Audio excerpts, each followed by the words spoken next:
Vamos a empezar por un momento muy concreto, casi por el final, que es casi lo más revelador. Imagina la escena. Estamos en las primeras horas del 29 de abril de 1945. Berlín está en ruinas. El fin es inminente. Y, en el búnker, Adolf Hitler firma su testamento político. Y la última frase. Es que es un resumen brutal de toda una vida. Obliga a sus seguidores a, y cito, resistir sin piedad al envenenador mundial de todos los pueblos, el judaísmo internacional. Y lo que es realmente asombroso de esa frase es la consistencia. Si nos vamos a las fuentes, a su primer testimonio político escrito, que es una carta de 1919... ¿De 1919? De 1919, estamos hablando de más de 25 años antes. Pues bueno, en esa carta ya estaba el núcleo de todo. Ya definía al judaísmo como una raza, ojo, no una religión. ¿Ya en ese momento? Y lo describía como la tuberculosis racial de los pueblos. Es una coherencia que da miedo, la verdad, antes incluso de que el partido nazi fuera algo relevante. Exacto, y es que en ese mismo texto del 19 ya establece el objetivo final. Lo dice con estas palabras, la eliminación total de los judíos. La idea ya estaba ahí, completamente formada. Los 25 años siguientes no fueron para crear la idea, sino para construir el aparato, para llevarla a cabo. Pues esa es la misión de nuestro análisis de hoy. Queremos usar las fuentes que nos han llegado, sobre todo sus propios escritos, para entender cómo articuló esa cosmovisión. No solo para alistar sus ideas, sino para desentrañar la lógica interna, por perversa que fuera, que construyó para justificarlas. La lógica que acabó en el mayor desastre del siglo XX. Sí, para eso nos vamos a centrar en dos textos clave. El más conocido, claro, es Mein Kampf, Mi lucha, que escribió entre el 24 y el 26, pero también en una obra menos famosa, el llamado Segundo Libro. Es un manuscrito de 1928 que no se publicó en su vida. Vale. Lo fundamental es entender que no son textos aislados, son el manual de instrucciones de una ideología criminal que conectaba todo. El antisemitismo con el desprecio a la democracia, la guerra como objetivo y sobre todo la obsesión por el espacio vital. De acuerdo, pues empecemos por el principio, por Mein Kampf. Porque la imagen que tenemos casi todas es que fue una especie de Biblia nazi, un bestseller inmediato que hipnotizó a millones. Sí, esa es la idea general. Pero las fuentes que hemos analizado pintan un cuadro radicalmente distinto, sobre todo de sus inicios. Completamente distinto, sí. A ver, para empezar, el libro no nació como un gran manifiesto ideológico. Nació en la cárcel de Landsberg, donde lo encerraron tras el fracaso del golpe de Múnich en 1923. O sea que el origen es mucho más personal. ¡Vengativo! Totalmente. Era un proyecto personal y de venganza. Un momento, ¿me estás diciendo que el título original no era Mi lucha? Las fuentes mencionan uno bastante más visceral. Así es. El título provisional era larguísimo y muy revelador. Era 4 años y medio de lucha contra la mentira, la estupidez y la cobardía. Un ajuste de cuentas. Un ajuste de cuentas. Eso es. El objetivo era ese, un ajuste de cuentas. Una venganza literaria contra los políticos y militares bávaros que, según él, le habían traicionado e hicieron fracasar el golpe.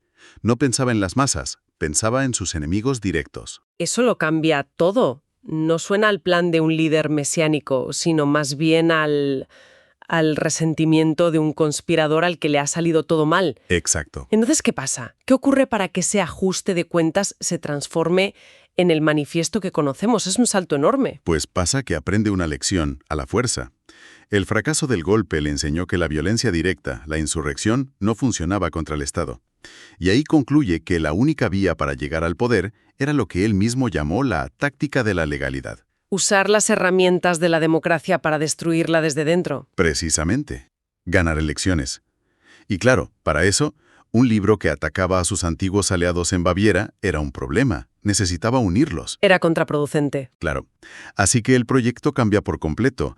El ajuste de cuentas se archiva y el libro se reconvierte en una herramienta de propaganda. Su objetivo ya no es la venganza, es construir su propio mito. El del líder predestinado, el visionario. Exacto. Por eso en Mein Kampf se silencian todos sus errores en el golpe, todas las chapuzas, y se presenta como algo heroico, casi místico. Aún así me cuesta creer que las ventas fueran tan bajas al principio.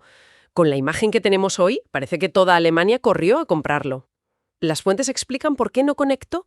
¿Era el estilo? ¿Era muy denso? Era una combinación de todo.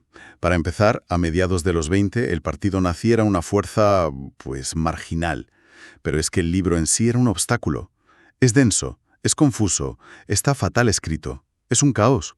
Ya. La primera edición, de 10.000 ejemplares en 1925, se vendió más o menos bien entre sus seguidores, pero a partir de ahí las ventas se desplomaron. Las fuentes dicen que casi se paralizaron por completo entre 1928 y 1929. Fue un fracaso editorial. ¿Y cuándo despega entonces? No despega de verdad hasta 1930, con el gran salto electoral del partido tras la crisis del 29, y se convierte en un fenómeno de masas solo a partir de 1933, cuando llega al poder. Claro, ahí ya era casi obligatorio tenerlo. Exacto, se transformó en un objeto de lealtad. El Estado lo compraba en masa y lo regalaba en las bodas, por ejemplo, pero eso nos deja una pregunta clave. ¿Cuánta gente lo leyó de verdad? Y sobre todo, ¿cuántos lo entendieron? Es que, por lo que describen las fuentes, la estructura es un laberinto. Es un laberinto, y yo creo que deliberado. Es una mezcla de autobiografía muy falseada, manifiesto político y un monólogo polémico que no acaba nunca. La primera parte sigue un orden más o menos cronológico, ¿vale? Pero la segunda abandona esa lógica y salta de un tema a otro sin un orden claro. Pasa de la cuestión sindical a propaganda y luego a política exterior. Es muy difícil sacar un mensaje coherente si no sabes de antemano qué buscas. A pesar de ese caos, es evidente que el tiempo en la cárcel fue clave para él. Lo describió con una ironía bastante macabra como su universidad a costa del Estado. Sí, Fue un periodo de mucha lectura, pero con un método muy particular. sí, él mismo lo explica en Mein Kampf. Habla de lo que llama el arte de leer correctamente. Y es una descripción fascinante de un proceso de autoconfirmación. Para él, leer bien no era aprender, Era seleccionar. era seleccionar, separar lo que él consideraba valioso de lo que no. Y lo valioso era, supongo, cualquier cosa que confirmara las ideas que ya tenía en la cabeza. Exactamente. Fue un lector voraz de teóricos raciales como Govino o Houston Stuart Chamberlain. Leyó incluso El judío internacional de Henry Ford. Pero no los leía para contrastar ideas para nada. Los leía como quien va a una cantera a buscar piedras. Cogía lo que le servía. Cogía fragmentos, frases sueltas, anécdotas, todo lo que le servía para construir lo que él llamaba su mosaico, su visión del mundo que ya estaba preconcebida. Su objetivo, y lo admite, era encontrar argumentos para racionalizar odios que ya estaban muy arraigados en él. Vale, pues entremos en ese mosaico. ¿Cuáles son los pilares de esa cosmovisión que sistematizó en la cárcel? El punto de partida parece ser una interpretación de la historia y de la naturaleza completamente retorcida. El pilar fundamental, la base de todo, es lo que él llama la lucha por la vida. Está totalmente influido por una versión muy vulgar, muy simplista del socialdarwinismo. Para Hitler la historia es solo una lucha perpetua por existir, una guerra de todos contra todos. La única ley natural que mueve el universo es, en sus palabras, la victoria del más fuerte y la destrucción del débil. Es una inversión completa de la compasión, de la solidaridad. De casi toda la moral humanista. Es la inversión absoluta. Llega a escribir que cualquier intento de proteger al débil, cualquier idea de humanidad, es una burla a la naturaleza y causa de decadencia. Para él, la humanidad, entendida como compasión, es una sierva de la debilidad. Da escalofríos. Afirma que, sin esa ley, cualquier desarrollo superior sería impensable. Es la justificación natural de la brutalidad. Es tremendo ver cómo aplica esa supuesta ley natural a los individuos, pero me imagino que la verdadera mecha, la que enciende todo a gran escala, es cuando traslada esa idea a los pueblos, a las naciones, ¿no? Ahí está la clave de todo. Ese es el segundo pilar, la lucha racial. Traslada esa misma lógica del individuo a los colectivos. La historia para él no es una lucha de clases, como decía el marxismo, que era su gran enemigo ideológico. Claro. La historia es única y exclusivamente una lucha de razas. Y si la historia es una lucha racial, entonces la guerra ya no es una anomalía. Se convierte en el estado natural de las cosas. No solo el estado natural, sino el motor necesario del progreso. Una paz duradera, según su lógica, solo lleva a la decadencia, a la degeneración de las razas. Por eso llega a definir la política de una forma muy simple y terrible. La política es la realización de la lucha por la vida de un pueblo. Punto. Vale, si la historia es una guerra constante entre razas, él debe tener un sistema, una jerarquía, para decidir quién está destinado a ganar. Desde luego. Y él la establece con una especie de trinidad de factores que él formula: número de habitantes, valor de la personalidad y valor racial. Un pueblo necesita gente para ocupar la tierra que necesita para alimentarse, lo que lleva a la guerra por el espacio vital. Pero mucho más importante que el número es el valor racial. ¿Y cómo define ese valor racial? ¿En qué se manifiesta? Principalmente en dos cualidades. Primero, en la capacidad de una raza para producir personalidades creativas. Genios, inventores, artistas. Y segundo, y esto para él es fundamental, en el espíritu de sacrificio. La disposición a dar la vida por la comunidad. Y en la cima absoluta de esa pirámide, claro, coloca a la que él llama raza aria. Pero, ¿cómo la define?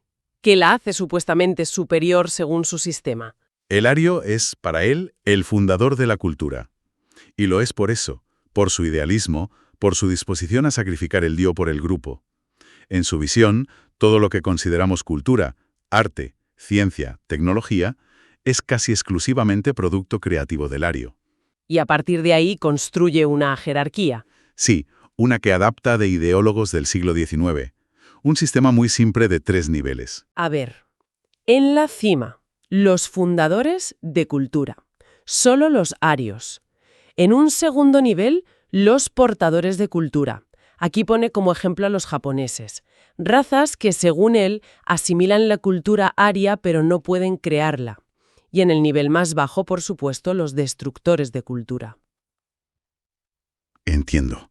Entonces, su gran obsesión, el miedo que recorre todo el libro, es la mezcla, la pérdida de esa supuesta pureza. Es el eje de todo su pensamiento. La mezcla de sangre y la pérdida de la pureza racial es, y lo repite una y otra vez, la única causa de la desaparición de todas las culturas. Es una idea fija, una paranoia. Llega muy lejos con esa idea. Llega al extremo de escribir que la extinción del ario significaría el fin de la humanidad, que un oscuro velo de una época sin cultura cubriría el planeta.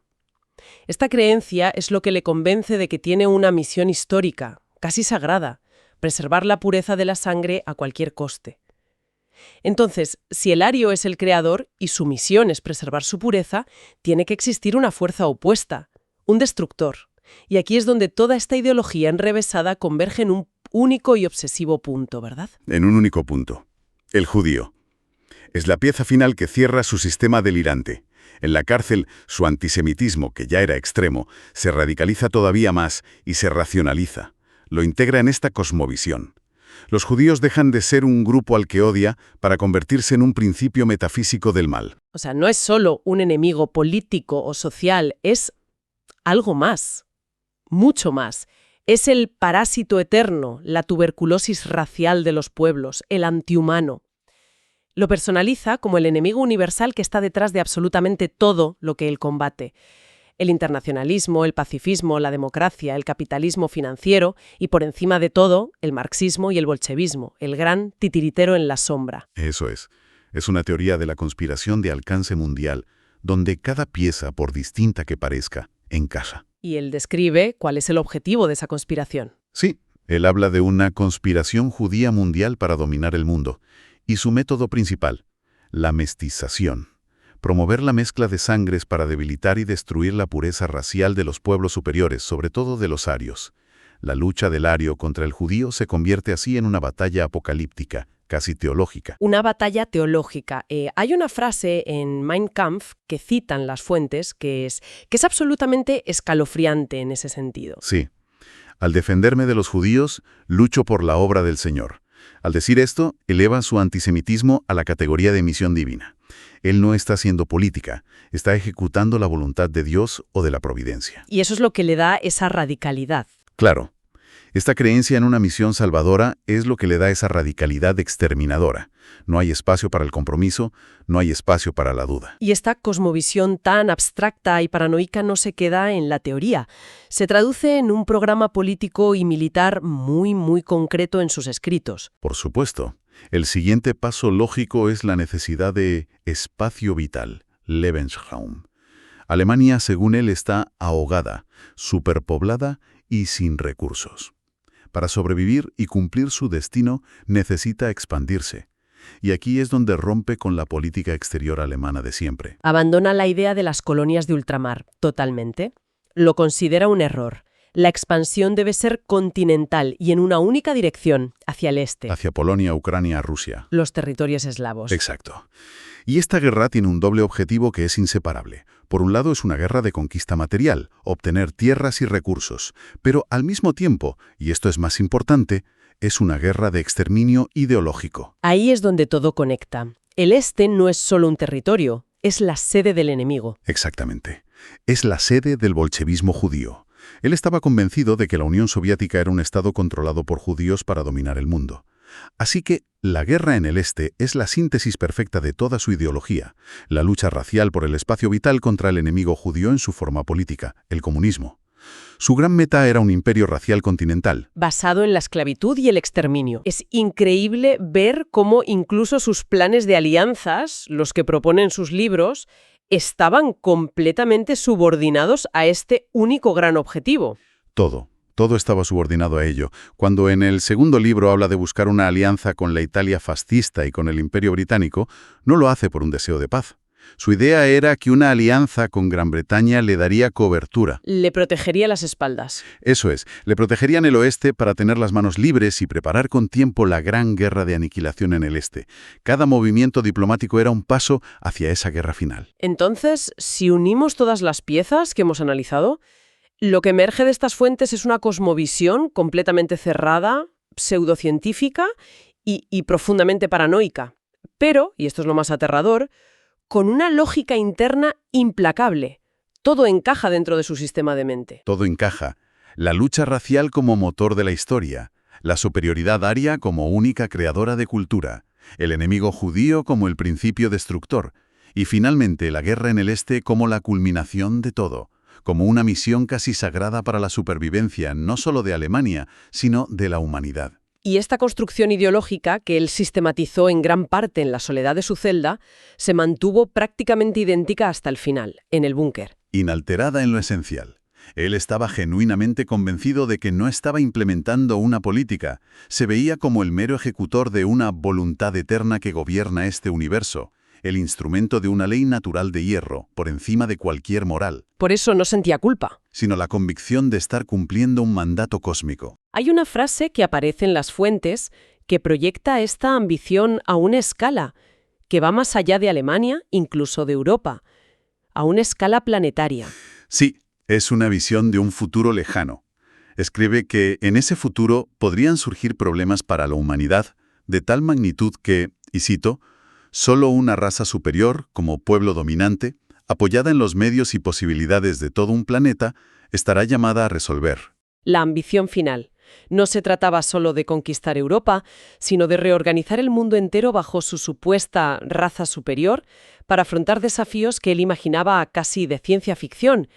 Es la máxima expresión de su delirio de grandeza. Y nos deja con una pregunta que, bueno, sigue siendo relevante. ¿Por qué este patrón, aunque en formas distintas, se repite? Exacto. Y esa es la reflexión final que nos dejan estas fuentes, una reflexión quizás inquietante. ¿Qué sucede cuando una ideología política deja de verse a sí misma como una opción entre otras, como una propuesta discutible, y empieza a percibirse como la única y verdadera ejecutora de leyes cósmicas, naturales o divinas que operan más allá de cualquier moralidad humana convencional?